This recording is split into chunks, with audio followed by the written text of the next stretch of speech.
Hello, I am Eve Marie and I am coming to you from Eve's Place of Peace. For today's Wisdom Talk, our focus is on, I'm going to say, normalizing mental illness, the mental illness diagnosis, the emotionally traumatic responses, and the dysfunctional patterns, right? And I'm thinking about this subject because it's come up a lot and people feel very uncomfortable having been diagnosed with a mental illness. And so I just want to shed light on the subject matter because in most families, social networks, career and work environments, and in friendship, circles, we don't normally talk about it. And if we do talk about it, we're very limited in our knowledge, and we're very limited as it relates to our own personal experiences that are unique to us.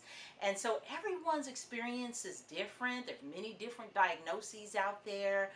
And as a mental health professional, I guess I just want to normalize it and make it okay for people, because a lot of times in my own practice, in my own life, with my own friends, my own family, again, across the board, people are very uncomfortable with it.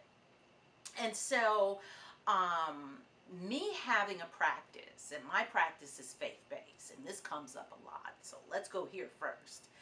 A lot of times people come in, they're suffering, and normally in a psychotherapy practice, we take an assessment, and part of that assessment is trying to find out, what is this person really suffering with? How did this start? How did the various patterns, what do they look like? What are the triggers? This is what we do as professionals. And me being, again, going back to the faith base, people feel embarrassed because somehow in the religious arena, we are taught, I say we because I was taught that too, that we can pray it away, take it to God, take it to the Lord, take it to Jesus, and you know what? Don't speak it out loud, because then it'll be what you're speaking out loud. You're manifesting what you're speaking out loud. That happens all the time. No, you're not. You're suffering with something, and prayer is powerful, and we all know if you're connected to God, and I am connected to God, God is powerful, and yes, we can plug into prayer. But when you are suffering, let's say with, and I always like to compare it to the physical body, right?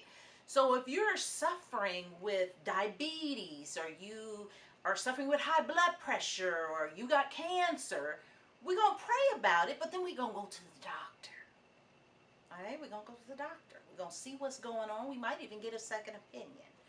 And then we're going to do that thing that the doctor prescribes us to do to feel better, to be better. We want to find out the origins of why it started, and maybe we can do something so that we don't have to be on medication forever. Well, it's no different with mental illness. Whatever you're suffering from emotional trauma or mental illness or dysfunctional patterns because of your life and growing up in your family of origin, whatever that might be, we need to also look at that.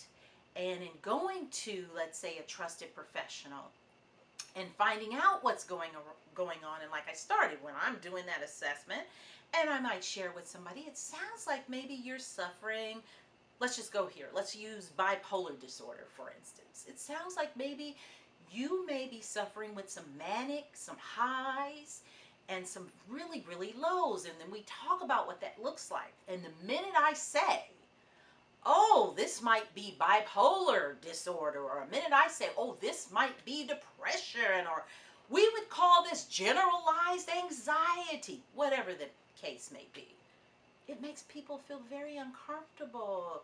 Oh, Eve Marie, does that mean I'm crazy? Oh my God. Oh, they get really nervous. It might take several sessions to talk about what that looks like for them, to normalize it for them, to let them know that no, you don't necessarily have to take medication, but you do need to do some things to level your life up, to bring your mood, or to lower the anxiety, whatever the case may be. but it's not something that we can just pray away. Certainly, let's put prayer to it. But there are also activities, there's tools, there's skills, there's integrative medicines and nutritions. There's things that we can do to help that situation. And that's what I really wanted to, I guess, shed light on today is certainly we can use prayer in mental illness just like we do in physical illness. Certainly we can go to a doctor like we go to a doctor in physical illness, we can go to a doctor and see a professional with mental illness, right? We can have a prescription on things that we do to get better, you know, and just like in, I want to say, our physical illnesses, we share them with people, we share them so what? We can get knowledge from other people and what they're going through and how they're going through it. It's nothing wrong with sharing maybe, hey, I just got this diagnosis, you know, I heard you say before you might have or suffer with some, you know, anxiety. Hey, I have just got the diagnosis of anxiety disorder, and maybe talking with a trusted friend or maybe going to get help. And again, that's what I want to normalize it. It's okay to talk to people. You don't have to. Of course, they're trusted people, just like it would be your physical health. Same would be for your mental health, that you talk to people that you actually trust. And so I hope this talk today just sort of, again, normalize mental illness versus physical illness versus prayer versus professional help. And that, yes, it's okay to have the diagnosis.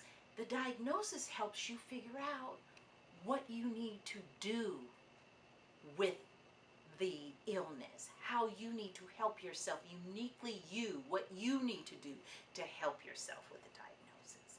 And I hope this was helpful. Remember to choose you and to practice peace.